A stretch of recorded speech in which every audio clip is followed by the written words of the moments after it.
سلام كم بيتنحو تافتواتن كبراتن تغتاتل تيددبي تي في نساعد زدالنا لكم حصرتن اواناون زيناتات حزنا لكم قريبنا لنا كتكتاتلنا نعدمنا بكندي ارستنت وتاتهم كنفلم أوردا سامرة أب وان تنتتاو كينات بخبريز تسوو جغانو عسكرينهم بمراي أب استدالو اللهم عرف جغانو كعرفو كم زت تغبرة تغليتو بيرو تمرت تግራይ አስታ 30300 ተምሃሮ 12 ክፍሊ ሃገራዊ መልቀቅ ፈተና ይወስዱ ከም ዘለው አፍሊጦም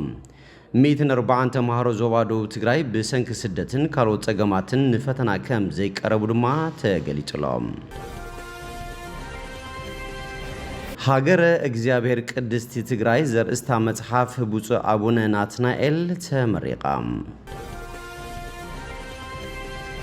አሜሪካ ካብቶ ሰኸመት ቃታት ክትቁጠብ ኢራናው ሚኒስትር አጠንቂቁ ናብ ዝርዝሩ ሰጊርና ለና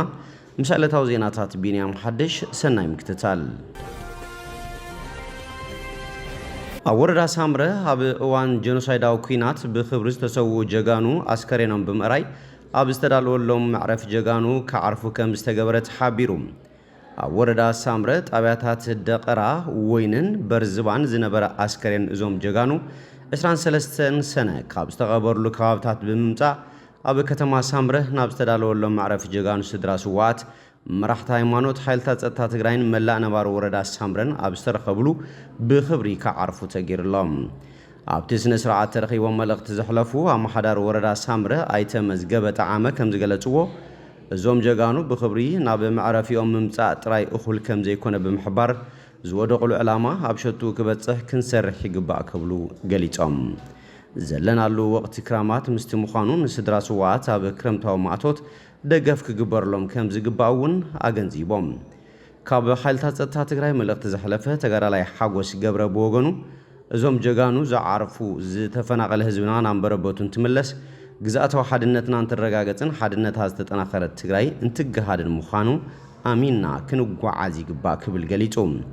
ካብ ስድራ ስዋዓቱን ተበታቲኖም ዝነበሩ ስድራ ሕጂና ብኽብሪ ዝዓርፉሉ ቦታ ብምምጾም ሕጉሳት ምዃኖም ብምግላጽ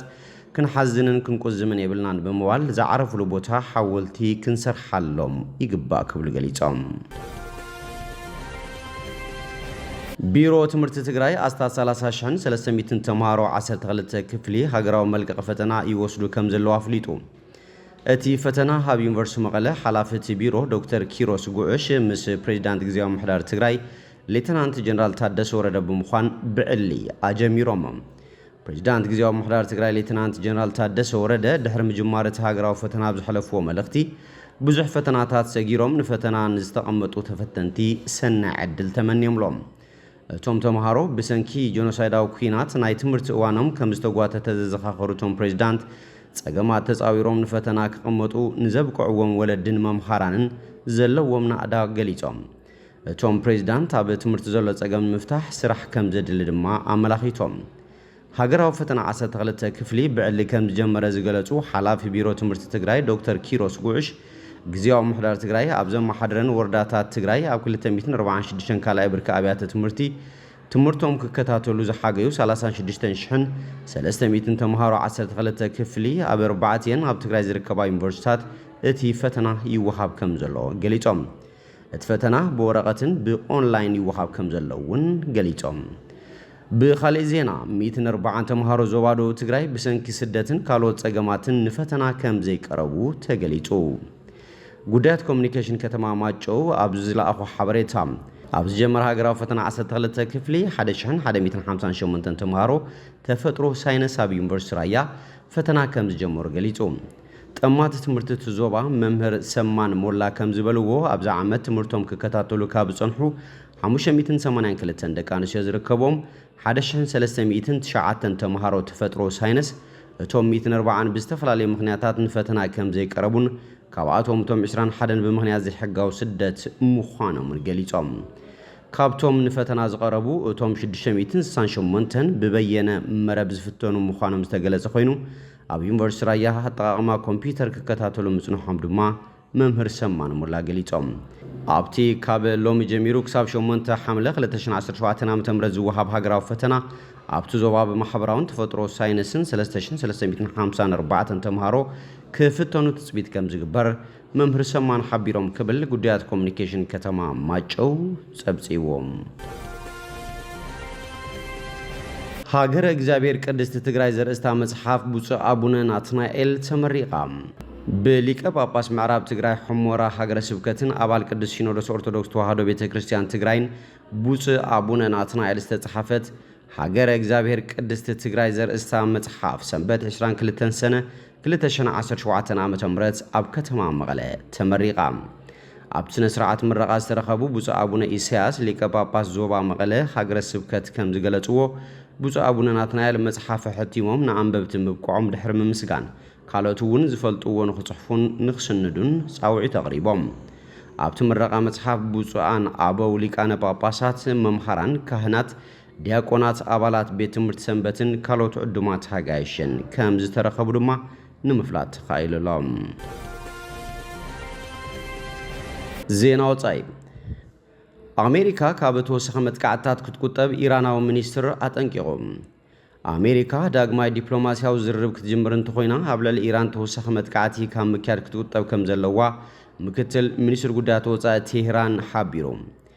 ማጅድ ታኽት ራቫንቺ ምምሕዳር ትራምፕ ምስ ኢራን ናብ ዘተ ክምለስ ከም ዝደሊ ብመንገድታት መንጎኛታት ከም ዝተዛረቦም እኳ እንተገለጸ ዝርርብ ኣብ ዝካየደሉ እዋን ግን ተወሳኺ መጥቃዕቲ ከም ዘይፍጸም መረጋገጺ ከም ዘይኻበ ተዛሪቡ። ኣብ ድሮ 13 ሰነ ጀመረ ወታደራዊ ስርሒት እስራኤል ነቲ 2 መዓልቲ ድሒሩ ኣብ መስካት ክካየድ ተሓሲቡ ዝነበረ ሻርሻይ ዙርያ ዘይቀጥታዊ ልዝብ ኣፍሪሶም። ኣሜሪካ ኣብ ዝሓለፈ ሰሙን መወዳእታ ኣብ መንጎ እስራኤልን ኢራንን ኣብ ዝነበረ ግጭት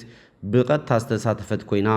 ኣብ ልዕሊ 3 ናይ ኢራን ኒኩሌራዊ ቦታታት ደብዳብ ከም ዘካየደት ዝፍለጥ እዮም። ታክት ራቫንቺ ብተወሳኺ ኢራን ንሰላማዊ ዕላማታት ዩራንየም ንምህብታም ክትፅዕርያ ብምባል ኢራን ብሕቡእ ናብ ምምዕባል ኒኩሌራዊ ቦምብ ትሰጋገራላ ዝብል ክሲ ነፂጉዮም። ኢራን ንናይ ምርምር መደባታ ኒኩሌራዊ ጥረ ኣቕሓ ከይትረክብ ከም ዝተኸልከለ ዝተቐሰት ሚኒስትር ሃገሩ ዓርሰ ምርኮሳ ከም ዘድልያ ገሊጹም። ደረጃን ዓቕምን ናይቲ ቴክኖሎጂ ክዝረበሉ ይኽእል እዩ፣ ግን ጠቕሊሉ ክህልወኩም የብሉን፣ እንተዘይተሰማሚዕኹም ድማ ቦምባ ክንድርቤልኩም ኢና ምባል ሕጊ ጫካ ይብል እቲ ምክትል ሚኒስትር ጉዳያት ወጻኢ። እስራኤል ቴህራን ኒኩሌራዊ ኣጽዋር ንምውናን ቀሪባላ ብዝብል ብ13 ሰነ መጥቃዕትታት ዝጀመረት ኮይና ኒኩሌራውን ወታደራውን ቦታታት ኢላማ ብምግባር ኣዘዝትን ሳይንቲስትን ኢራን ቀንፂላ እያ። ኢራን ብወገና ናብ እስራኤል ሚሳይላት ብምውንጫፍ ምላሽ ሂባ። ትራምፕ ስለይኡ ኢራን ዩራንየም ክሳብ ዝተገመተ ደረጃ ከተማዕበል ከም እትኽእል ሓበሬታ እንተረኺቡ ኣብ ልዕሊ ኢራን ዳግማይ መጥቃዕቲ ቦምባ ንምክያድ ክሓስበሉ ምዃኑ ገሊጹ ነይሩ። ትራምፕ ኣብዚ ሰሙን ዘተ ክካየድ ከም ዝኽእል ሓሳብ ድሕሪ ምቕራቡ ታክት ራቫንቺ ዝርርብ ንምክያድ ኣብ ዝኽእል ዕለት ከም ዘይተሰማምዑን እቲ ኣጀንዳ እንታይ ከም ዝኾነ ከም ዘይፈልጥን ገሊጹ። ምክትል ሚኒስትር ጉዳያት ወጻኢ ኢራን ኣብዚ ሕጂ እዋን ናይ ዝሕቶ መልሲ ንደሊ ኣለና፣ ኣብ ዘተን ከለና ኣብ ልዕሊና መጥቃዕቲ ክፍጸመልና ድዩ ክብል ገሊጹ። መንግስቲ ኣሜሪካ ኣብዚ ኣዝዩ ኣገዳሲ ሕቶ ንጹር መርገፂ ክህልዎ ኣለዎ ዝበለ እቲ ኢራናዊ ሚኒስትር ንከምዚ ዝበለ ዘተ ዘድሊ ኣድላይ ምትእምማን ንምፍጣር እንታይ ከቕርቡልና እዮም ክብል ሓቲቱ። ኢራን ናይ ኒኩሌር መደባታ ከም ኣካል ዝኾነ ስምዕ ዳግማይ ክትሓስበሉ ትኽእል ድያ ዝብል ሕቶ ምስ ቀረበሉ ንምንታይ ኢና ንከምዚ ዝበለ እማመ እንሰማማዕኸ ክብል ገሊጹ። ንሱ ደጊሙ ዩራንየም ክሳብ 60 ሚእታዊት ምምዕባል መደባት ኢራን ንሰላማዊ ዕላማታት ምዃኑ ኣረጋጊጹ። ብመሰረት ኣብ 2015 ቋፅራ ፈረንጂ ምስ ሓያል ሃገራት ዓለም ዝተገብረ ስምዕ ኒኩሌር ኢራን ልዕሊ 3.67 ሚእታዊት ጽሬት ዘለዎ ዩራንየም ከተማዕበል ኣይተፈቕደላን። ይኹን እምበር ትራምፕ ኣብ 2018 ኣብ ቀዳማይ እብረ ስልጣኑ ነቲ ስምዕ ብምጥሓስ ኣብ ልዕሊ ኢራን ዝነበረ እገዳ ኣሜሪካ ዳግማይ ኣተግቢሩ። ኢራን ምስ ምምዕባል ዩራንየም ዝተኣሳሰሩ ገደባት ብምጥሓስ ሕነ ፈድያ ኣብ 2021 ኣብ ፎርዶ ዳግማ ዩራንየም ከተማዕበል ከም ዝጀመረትን 9 ኒኩሌራዊ ቦምባታት ንምስራሕ ዘኽእል 60 ሚእታዊት ዝተሃብተመ ዩራንየም ከም ዘወሃለለትን IAEA ይሕብር። ንኢራን ብዛዕባ ኒኩሌራዊ መደባታ ዝነቕፉ ዘለዉ መራሕቲ ኣውሮፓን ምዕራባውያንን ንኣሜሪካን እስራኤልን ክነቕፉ ምተገብአ ነይሩ ኢሉ። ወሲኹ ድማ ንኣሜሪካ ክነቕፉ ድፍረት እንተዘይብሎም ድማ ስቕ ክብሉ እምበር ነቲ ኣብ ርእስና ዝወርዱ ዘሎ መጥቃዕትን ንምኽናይ ክጽዕሩ ኣይግባእን ኢሎም ታክት ራቫንቸ ስዒቡ ሃገሩ ኢራን ኣሜሪካ ንላዕለዋይ መራሕቲ ሃገር ኣያቶላህ ዓሊ ኻሚኒ ዕላማ ብምግባር ኣብ ኢራን ኣብ ናይ ስርዓት ለውጢ ክትዋፈር ከም ዘይተደሊ ዝገልጽ መልእኽቲ ብመንገዲ መንጎኛታት ከም ዝተቐበለት ገሊጾም ቀዳማይ ሚኒስትር እስራኤል ቤንያሚን ኔታንያሁ ኢራናውያን ንመንግስቲ ኻሜኒ ንምውዳቕ ንናጽነቶም ክላዓሉ ጸዊዑ እኳ እንተነበረ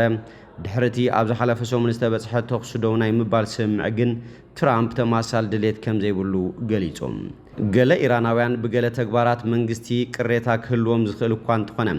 ኣብ ናይ ወፃኢ ኣወራር ክመጽእ ከሎ ግን ሓደ ኮይኖም ክገጥምዎ እዮም ኢሉ